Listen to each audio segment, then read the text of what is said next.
শুটকি খাওয়ার শুধু হালালই না, চিটাঙ্গের ওলামা একরামদের অনেকে, আমরা চিটাং পড়াশোনা করছি যখন, আমাদের উস্তাদরা অনেকে বলতেন শুটকি খাওয়া এটা হালাল না, শুধু সুন্নত। তো বলতাম সুন্নত কেমনে, এটা দলিল কি?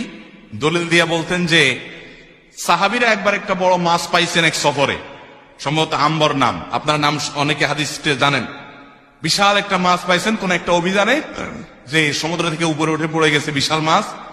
তো সে মাছ তারা খেয়েছেন, খাওয়ার পর সেখান থেকে মাছ নিয়েও আসছেন।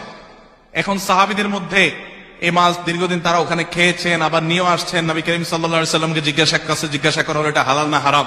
তো নবী করিম সাল্লাল্লাহু আলাইহি সাল্লাম সেটা খাওয়ার অনুমতি দিলেন এবং বললেন যে আর আছে কিনা। তো এখন যারা সুন্নত বলেন তারা বলেন এই মাছ সফরে পাইছে, তারা সেখান থেকে খাইছেন, ওইটা রাখছে, আবার নবী নিয়ে আসছেন মদিনাতে, নবী সাল্লাল্লাহু আলাইহি সাল্লাম সেখান থেকে আছে কিনা জানতে চাইলেন, নিলেন, খাইলেন।